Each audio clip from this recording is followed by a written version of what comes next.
എല്ലാവർക്കും ഭൂലോകം ടിവിയിലേക്ക് സുസ്വാഗതം. അസുഖവുമായി ഒരാൾ ആശുപത്രിയിൽ പ്രവേശിക്കുന്നു. ചെറിയ അസുഖം വഷളായി ആന്തരിക അവയവങ്ങളെ മുഴുവൻ തകർക്കുന്നു. 2 ദിവസത്തിനുള്ളിൽ അയാൾ മരണപ്പെടുന്നു. മരണകാരണം പോസ്റ്റ്മോർട്ടത്തിൽ പോലും കണ്ടെത്താനാകുന്നില്ല. അതൊരു സ്വാഭാവിക മരണമായിരുന്നില്ല. അതെ, അതൊരു കൊലപാതകമായിരുന്നു. ലോകത്തിലെ ഏറ്റവും നിഗൂഢമായ കൊലപാതകം. സെപ്റ്റംബർ 7, 1978 ജോർജി മാർക്കോവ് എന്ന പത്രപ്രവർത്തകൻ ലണ്ടനിലെ തൻ്റെ ജോലി സ്ഥലത്തേക്ക് പോവുകയാണ്. സാധാരണ പോലെ കാർ പാർക്ക് ചെയ്ത് വാട്ടർലൂ പാലം കടന്നുള്ള സ്റ്റോപ്പിൽ ഓഫീസ് ബസ് കാത്തു നിൽക്കുകയായിരുന്നു. പെട്ടെന്ന് തുടയുടെ പിറകിൽ എന്തോ കൊണ്ടതുപോലെ തോന്നി. തിരിഞ്ഞു നോക്കുമ്പോൾ ഒരു കാലൻ കുടയുമായി ഐ ആം സോറി എന്ന് പറഞ്ഞുകൊണ്ട് ഒരാൾ ഓടി റോഡ് മുറിച്ച് കടന്ന് ഒരു ടാക്സി കയറി പോകുന്നത് മാർക്കോവ് കണ്ടു. അതിന് 4 ദിവസത്തിന് ശേഷം മാർക്കോവ് മരിച്ചു. സോഫിയയിൽ ജനിച്ച മാർക്കോവ് ബൾഗേറിയൻ കമ്മ്യൂണിസ്റ്റ് ഭരണത്തിൻ്റെ ഒരു വിമർശകനായിരുന്നു എന്നത് നമ്മൾ ശ്രദ്ധിക്കണം. ബൾഗേറിയ എന്ന രാജ്യത്തിൽ നിന്നും രക്ഷപ്പെട്ടു വന്ന ഒരു പത്രപ്രവർത്തകനാണ് താനെന്നും ഇപ്പോൾ BBC-ക്ക് വേണ്ടി ജോലി ചെയ്യുന്ന തനിക്ക് ബൾഗേറിയയിൽ പ്രബലരായ ശത്രുക്കളുണ്ടെന്നും അതിൽ പ്രധാനികൾ റഷ്യൻ ചാരസംഘടനയായ KGB ആണെന്നും അവർ തന്നെ വിഷബാധ ഏൽപ്പിച്ചുവെന്ന് ഉറച്ചു വിശ്വസിക്കുന്നു എന്നുമൊക്കെ ഈ രോഗത്തിനിടയിൽ വിഭ്രാന്തിയോടെ മാർക്കോവ് ഡോക്ടർമാരോട് പറഞ്ഞെങ്കിലും അവർ മൈൻഡ് ചെയ്തില്ല. ആശുപത്രിയിലെ അടുത്ത ദിവസങ്ങൾ സംഭവങ്ങൾ ഗൗരവമായി. ICUവിലുള്ള മാർക്കോവിൻ്റെ ശരീരം തണുത്ത് മരവിക്കാൻ തുടങ്ങി. BP ഭയാനകമായി താഴാൻ തുടങ്ങി. ഹൃദയമിടിപ്പ് അസാധാരണമായി വ്യത്യാസപ്പെട്ടുകൊണ്ടിരുന്നു. സെപ്റ്റംബർ 11, 10:45 AM ഡോക്ടർമാരുടെ സകല പരിശ്രമങ്ങളും നിഷ്ഫലമാക്കിക്കൊണ്ട് ജോർജി മാർക്കോവ് മരണത്തിന് കീഴടങ്ങി.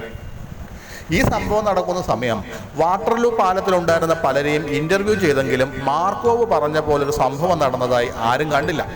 അന്നേ ദിവസം ഭാര്യയോട് പറഞ്ഞതും ആ കുട കൊണ്ടുണ്ടായ മുറിവ് ഭാര്യയെ കാണിച്ചതുമല്ലാതെ ഒരു തുമ്പും കിട്ടിയില്ല. എങ്കിലും അതൊരു അസ്വാഭാവിക മരണമാണെന്ന കാര്യത്തിൽ സ്കോട്ട്ലൻഡ് യാർഡിന് ഉറപ്പായിരുന്നു. ഇതേ സമയം മാർക്കോവിൻ്റെ മരണവുമായി ബന്ധപ്പെട്ട എല്ലാ വാർത്തകളും ബൾഗേറിയൻ മീഡിയയിൽ വരാതെ സർക്കാർ സെൻസർ ചെയ്തിരുന്നത് കാരണം അദ്ദേഹത്തിൻ്റെ അടുത്ത ബന്ധുക്കൾ പോലും വളരെ വൈകിയാണ് മാർക്കോവിൻ്റെ മരണം അറിഞ്ഞത്. മാർക്കോവിൻ്റെ മുറിവിൽ നിന്നും അന്വേഷണ സംഘം വളരെ ചെറിയ ഒരു മെറ്റൽ ബോൾ കണ്ടെടുത്തു. അതായത് ഒരു ബോൾ പോയിന്റ് പേനയുടെ അറ്റത്ത് കാണുന്ന അത്രയും ചെറുത്. പക്ഷെ കൂടുതൽ പരിശോധിച്ചപ്പോൾ അത് സ്വപ്പം പെശകുള്ള ഒരു സാധനമായിരുന്നു എന്ന് അവർ മനസ്സിലാക്കി. ഈ ബോൾ അവർ ലണ്ടനിലെ ബാലിസ്റ്റിക് ലാബിൽ പരിശോധനയ്ക്ക് കൊണ്ടുവന്നു. ഇലക്ട്രോൺ മൈക്രോസ്കോപ്പ് വെച്ചുള്ള പരിശോധനയിൽ അത് പ്ലാറ്റിനം ഇറിഡിയം കൊണ്ടുണ്ടാക്കിയതാണെന്ന് മനസ്സിലായി. പ്ലാറ്റിനം ഇറിഡിയം തന്നെ തിരഞ്ഞെടുക്കാൻ കാരണം മറ്റു രാസവസ്തുക്കൾ പോലെ മനുഷ്യ ശരീരം റിജക്റ്റ് ചെയ്യാൻ സാധ്യത കുറവുള്ള മെറ്റലാണ് പ്ലാറ്റിനം ഇറിഡിയം. ഇതുകൂടാതെ അവർ ഈ ചെറിയ ബോളിൽ 2 സുഷിരങ്ങൾ കണ്ടു. ഒരിക്കലും ഈ ചെറിയ മെറ്റൽ ബോളിന് ഒരു മനുഷ്യനെ കൊല്ലാൻ സാധിക്കില്ല. കൊന്നത് തീർച്ചയായും അതിനുള്ളിലെ ആ വസ്തുവായിരിക്കും. അത് അകത്തു നിറച്ചിട്ട് ആ വെടിയുണ്ടയെ ജെലാറ്റിനസ് കോട്ടിംഗ് ചെയ്തിട്ടുണ്ടാകും.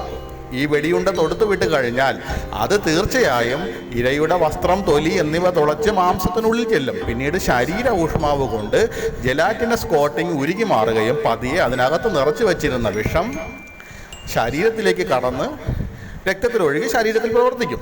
പക്ഷെ എന്തായിരിക്കും അകത്ത് നിറച്ച വിഷം? ഇത്രയും ചെറിയ അളവിൽ പതിയെ മറ്റു പല രോഗലക്ഷണങ്ങൾ കാണിച്ച് ഒരു മനുഷ്യനെ കൊല്ലാൻ കഴിവുള്ള വിഷം? അതൊക്കെ നമുക്ക് പറയുന്നതിന് മുമ്പ് ഇനി ഒരു അല്പം ബൾഗേറിയൻ കഥ പറയാം.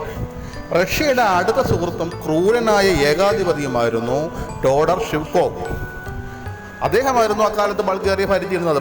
ഭരണകൂടത്തിനെതിരെയുള്ള വിമർശനങ്ങളെല്ലാം അതിശക്തമായി അടിച്ചൊതുക്കിയിരുന്നു. അതിനായി റഷ്യയുടെ KGBയുടെ എല്ലാ സഹായങ്ങളും അയാൾക്ക് കിട്ടിയിരുന്നു. പിൽക്കാലത്ത്, അതായത് 1960കളിലെ ബൾഗേറിയയിൽ ഏറ്റവും പ്രശസ്തനായ ഒരു എഴുത്തുകാരനായിരുന്നു നമ്മുടെ കഥാനായകനായ ജോർജി മാർക്കോവ്. അത് കാരണം പ്രസിഡന്റിൻ്റെ പല സ്വകാര്യ ചടങ്ങുകൾക്കും മാർക്കോവ് ഒരു സ്ഥിരം ക്ഷണിതാവുമായിരുന്നു. ആ വിശേഷാധികാരം മാർക്കോവ് ശരിക്കും ആസ്വദിക്കാൻ തുടങ്ങിയെങ്കിലും പതിയെ സർക്കാരിൻ്റെ അടിച്ചമർത്തൽ നയങ്ങളിൽ മനം മടുത്ത മാർക്കോവ് സർക്കാരിൻ്റെ നയങ്ങളെ എതിർക്കാൻ ആരംഭിച്ചു. 1969 സർക്കാർ മാർക്കോവ് എഴുതിയ ഒരു നോവൽ പ്രസിദ്ധീകരിക്കുന്നത് തടയുകയും മാർക്കോവ് എഴുതിയ ചില നാടകങ്ങൾ നിരോധിക്കുകയും ചെയ്തപ്പോൾ മാർക്കോവ് പടിഞ്ഞാറൻ രാജ്യങ്ങളിലേക്ക് പലായനം ചെയ്തു. അദ്ദേഹം ബ്രിട്ടനിൽ അഭയം നേടി. പതിയെ BBC-യിൽ ഒരു വിവർത്തകനായി ജോലി ചെയ്തു. 1975 ആനാബേലിനെ വിവാഹം കഴിച്ചു. അടുത്ത വർഷം ഇവർക്കൊരു മകളുമുണ്ടായി. പക്ഷെ ബൾഗേറിയയിലെ അദ്ദേഹത്തിൻ്റെ ഭൂതകാലം അദ്ദേഹത്തെ വേട്ടയാടുന്നത് അവസാനിച്ചില്ല. ഇടയ്ക്ക് വരുന്ന ഭീഷണി കത്തുകൾ, ഫോൺ കോളുകൾ എന്നിവയിലെല്ലാം രാജ്യദ്രോഹ പ്രവർത്തനങ്ങളിൽ നിങ്ങൾ ശിക്ഷിക്കപ്പെടാതെ പോകില്ല എന്നുള്ള മുന്നറിയിപ്പുകൾ ഉണ്ടായിരുന്നു. ഇനി വീണ്ടും തിരിച്ചു വരാം. എന്താണ് കൊലപാതകത്തിന് ഉപയോഗിച്ച ആയുധം? ആ നിഗൂഢ മനുഷ്യൻ്റെ കുടയുടെ അഗ്രത്തിൽ നിന്നുതിർന്ന ചെറിയ പ്ലാറ്റിനം പെല്ലറ്റ് വഴി റൈസിൻ വിഷബാധയുണ്ടായി. പ്രചരിച്ച കഥ അതാണ്. അതായത് ആവണക്കിൻ്റെ കുരുവിൽ നിന്നും ഉൽപ്പാദിപ്പിക്കുന്ന ഒരു മാരക വിഷമാണ് റൈസിൻ. ഇതൊരു ചെറിയ ഡോസ് മതി മനുഷ്യനെ കൊല്ലാൻ. നമ്മൾ ആവണക്കിൻ്റെ എണ്ണയൊക്കെ ഉപയോഗിക്കും, പക്ഷേ ഈ റൈസിൻ പൗഡർ മാരക വിഷമാണ്. അക്കാലത്തെ ബൾഗേറിയൻ സാങ്കേതിക വിദ്യയ്ക്കൊന്നും ആവണക്കിൻ്റെ കുരുവിൽ നിന്നും റൈസിൻ ഇങ്ങനെ വിഷം വേർതിരിച്ചെടുത്ത് ഉണ്ടാക്കാനുള്ള കഴിവൊന്നുമില്ല. എന്നാൽ സമാനമായ ഇത്തരം കൊലപാതകങ്ങൾ നടത്തുന്നതിൽ ബിരുദന്മാരായ മറ്റാരുടെയോ സഹായം ബൾഗേറിയയ്ക്ക് അവിടെ കിട്ടിയിട്ടുണ്ട്. അത് മറ്റാരുമല്ല, സോവിയറ്റ് യൂണിയൻ്റെ KGB അവരുടെ ലാബുകളിൽ ഇത്തരം വിഷങ്ങളുടെ പരീക്ഷണങ്ങൾ നടക്കുന്നതായുള്ള പല രേഖകളും അമേരിക്കയുടെയും ബ്രിട്ടൻ്റെയും രഹസ്യാന്വേഷണ വിഭാഗങ്ങൾ കണ്ടുപിടിച്ചിട്ടുണ്ട്. സോവിയറ്റ് ചാരസംഘടനയായ KGB കോൾഡ് വാർ സമയത്ത് ഇത്തരം വിദ്യകളിൽ മികവ് നേടിയിരുന്നു. അവർ പ്രതിയോഗികളെ അതുപയോഗിച്ച് കൊന്നിട്ടുമുണ്ട്. അതെല്ലാം വളരെ നിശബ്ദമായ കൊലപാതകമായിരുന്നു. കാരണം മരിക്കുന്ന വ്യക്തി പോലും അറിയാതെ ചെയ്യാനുള്ള വല്ലാത്തൊരു കഴിവ് അവർക്കുണ്ടായിരുന്നു. അത് നടന്നു പോകുമ്പോഴോ കാറിൽ കയറുമ്പോഴോ ഒന്ന് കുനിഞ്ഞ് വല്ലതും എടുക്കുമ്പോഴോ നിൽക്കുമ്പോഴോ ഒക്കെ എന്തെങ്കിലും കൊതുക് കടിച്ചെന്ന് പോലെയൊക്കെ തോന്നുന്ന ഒരു വേദനയിലൂടെ ഈ വിഷം അവരുടെ ശരീരത്തിൽ കടത്തിവിടാനുള്ള അപാരമായ സൂത്രപ്പണി അവർക്കുണ്ടായിരുന്നു. നോക്കൂ, ഒരു കാലൻകുട അത് സാധാരണയായി മിക്കവരും ചുരുട്ടി പിടിച്ചുകൊണ്ട് നടക്കുന്നു. പുറമേ നിന്നും കാലൻകുട പോലെ തോന്നിക്കുന്ന ഈ ഉപകരണത്തിൽ നമ്മൾ കുട നിവർത്താൻ ഞെക്കുന്ന ബട്ടൺ അതിവിടെ വെടികൊണ്ട് എതിർക്കാനുള്ളതാണ്. അത് ഞെക്കുമ്പോൾ അകത്ത് നിറച്ച ഗ്യാസ് റിലീസായി ഒരു മർദ്ദമുണ്ടാക്കി മുന്നിലൂടെ തള്ളി കുടയുടെ ഏറ്റവും അറ്റത്തെ പൈപ്പിൽ നിന്നും ആ ചെറിയ വിഷം നിറച്ച ലോഹ ബോൾ ആ വെടിയുണ്ട ശക്തിയായി തെറിപ്പിക്കും. അങ്ങനെ ഈ കൊലപാതകത്തിൻ്റെ സാധ്യമായ പല കാര്യങ്ങളും കണ്ടുപിടിച്ചു. പക്ഷേ തെളിവുകൾ അത് സോവിയറ്റ് യൂണിയൻ്റെ ഇരുമ്പ് മറയ്ക്കുള്ളിൽ തന്നെ കിടന്നു.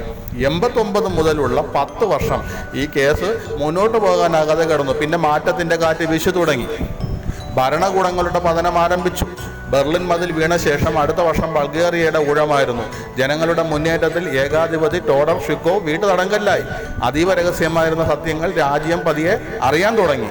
മാർക്കോവ് കേസ് അവസാനിക്കുമെന്ന പ്രതീക്ഷയുണ്ടായി. റഷ്യയുടെ പതനശേഷം KGBയുടെ ജനറലായിരുന്ന ഒരു വ്യക്തി താൻ കൂടി പങ്കെടുത്ത ഒരു മീറ്റിംഗിൽ വെച്ചാണ് മാർക്കോവിനെ കൊല്ലാൻ തീരുമാനമെടുത്തത് എന്നൊരു ഇൻ്റർവ്യൂവിൽ പറഞ്ഞു. ബൾഗേറിയയുടെ പ്രസിഡന്റായിരുന്ന ടോഡർ ഷിക്കോവ് നേരിട്ട് ആവശ്യപ്പെട്ടിട്ടാണ് കൊലപാതകം നടത്തിയതെന്ന് കൂടി പറഞ്ഞു. 91 വന്ന പുതിയ സർക്കാർ മാർക്കോവിൻ്റെ മരണം അന്വേഷിക്കാൻ ഉത്തരവിട്ടു. അന്വേഷണ ഉദ്യോഗസ്ഥർ മാർക്കോവിനെ ന്യൂട്രലൈസ് ചെയ്യണമെന്ന് രേഖപ്പെടുത്തിയ ഫയലുകൾ കണ്ടെങ്കിലും എന്ത് ചെയ്തു എന്ന് വിവരിക്കുന്ന ഫയൽ കണ്ടിട്ടില്ല. അത് പലതും നശിക്കപ്പെട്ടിരുന്നു.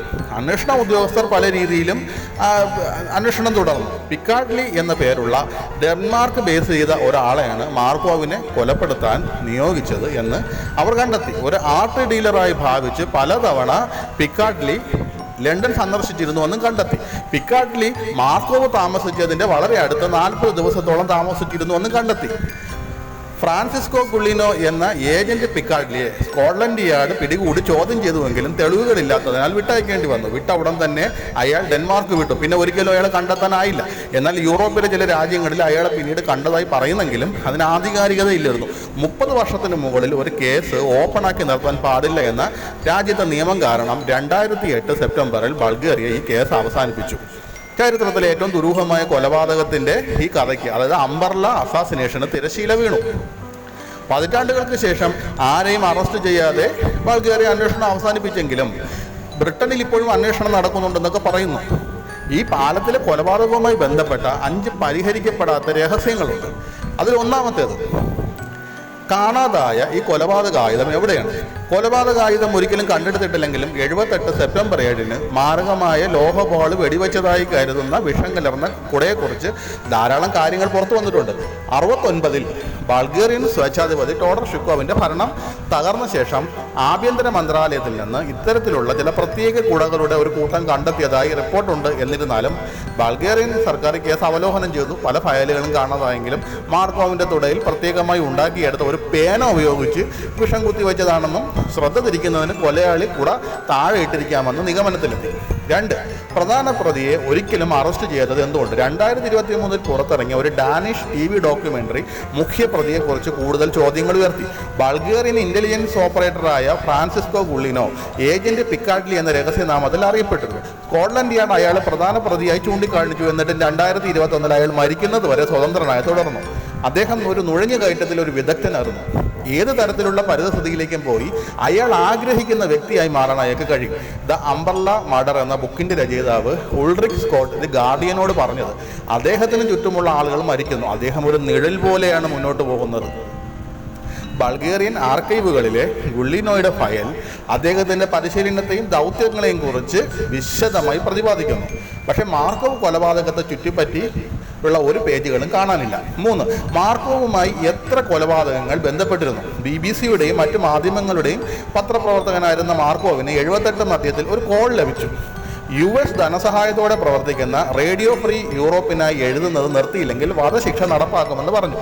മ്യൂണിച്ചിലും സാർഡീനിയയിലും ഇത്തരം 2 വധശ്രമങ്ങൾ നടന്നിരുന്നു. 3ാമത്തെ ശ്രമം വിജയിച്ചു.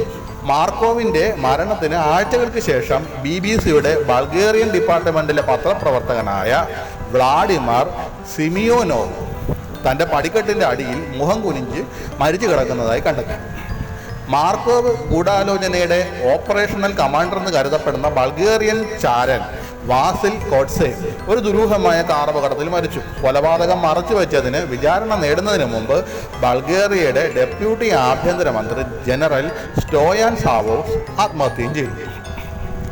4. മാർക്കോവ് കേസിന് പാരീസ് വിഷബാധയുമായി ബന്ധമുണ്ട്. മാർക്കോവിൻ്റെ കൊലപാതകത്തിന് ഏകദേശം 2 ആഴ്ച മുമ്പ് പാരീസിൽ താമസിക്കുന്ന ബൾഗേറിയൻ പ്രവാസിയായ വ്ളാഡിമർ കോസ്റ്റോവിന് നേരെ സമാനമായ ഒരു ആക്രമണം നടന്നു. പാരീസ് മെട്രോ സ്റ്റേഷനിൽ കാത്തിരിക്കുമ്പോൾ കോസ്റ്റോവിന് തേനീച്ച കുത്തുന്നതിന് സമാനമായ ഒരു കുത്തിവയ്പ് അനുഭവപ്പെട്ടു.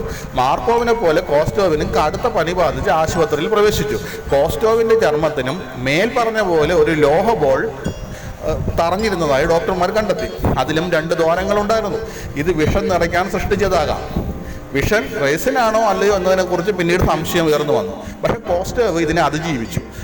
റിപ്പോർട്ട് ചെയ്യപ്പെടാത്ത മറ്റ് ആക്രമണങ്ങളും ഉണ്ടായിരുന്നു. വിദേശ വിമതരെ കൊലപ്പെടുത്തുന്നതിന് ഒരു വലിയ തന്ത്രം ഉണ്ടായിരിക്കാമെന്ന് ഈ സംഭവങ്ങളെല്ലാം സൂചിപ്പിക്കുന്നു. 5. കൊലപാതക ഗൂഢാലോചനയ്ക്ക് പിന്നിൽ ആത്യന്തികമായി KGB ആയിരുന്നു. ലണ്ടൻ ഡോക്ടർ ബെർണാഡ് റൈലി BBC-യോട് പറഞ്ഞു, താൻ മാർക്കോവിനെ പരിശോധിച്ചപ്പോൾ അദ്ദേഹത്തിൻ്റെ അസാധാരണമായ കഥ കേട്ടു. ഞാനതൊരിക്കലും മറക്കില്ല. KGB എന്നെ വിഷം തന്നിട്ടുണ്ട്, നിങ്ങൾക്കൊന്നും ചെയ്യാൻ കഴിയില്ലെന്ന് അദ്ദേഹം പറഞ്ഞു. മാർക്കോവിൻ്റെ തുടയിൽ ഒരു മുറിവ്, കുത്തേറ്റതുപോലുള്ള വീക്കം എന്നിവ ഡോക്ടർ റൈലി കണ്ടെത്തി. ഒരു വിഷവസ്തുവിനെ അദ്ദേഹം സംശയിക്കുകയും സ്കോട്ട്ലൻഡ് യാർഡ് സ്പെഷ്യൽ ബ്രാഞ്ചിനെ വിളിക്കുകയും ചെയ്തു. ദിവസങ്ങൾക്ക് ശേഷം മാർക്കോവ് മരിച്ചപ്പോൾ റൈലി അദ്ദേഹത്തോടൊപ്പം ഉണ്ടായിരുന്നു. ഞാൻ അദ്ദേഹത്തെ വിശ്വസിച്ചു, രക്ഷിക്കാൻ പരമാവധി ശ്രമിച്ചു. ഡോക്ടർ റൈലി പറഞ്ഞു, നമ്മുടെ കൺമുന്നിൽ അയാൾ ഹൃദയം പൊട്ടി മരിക്കാൻ പോയപ്പോൾ ഞങ്ങൾക്ക് ഒന്നും ചെയ്യാൻ കഴിഞ്ഞില്ലെന്ന് അദ്ദേഹം ദുഃഖത്തോടെ പറഞ്ഞു. ഇതാണ് ലോകത്തിലെ ഏറ്റവും ദുരൂഹമായ കൊലപാതകമായ ദ അംബ്രല്ല അസാസിനേഷനുമായി ബന്ധപ്പെട്ട ദുരൂഹമായി തുടരുന്ന ചില കാര്യങ്ങൾ.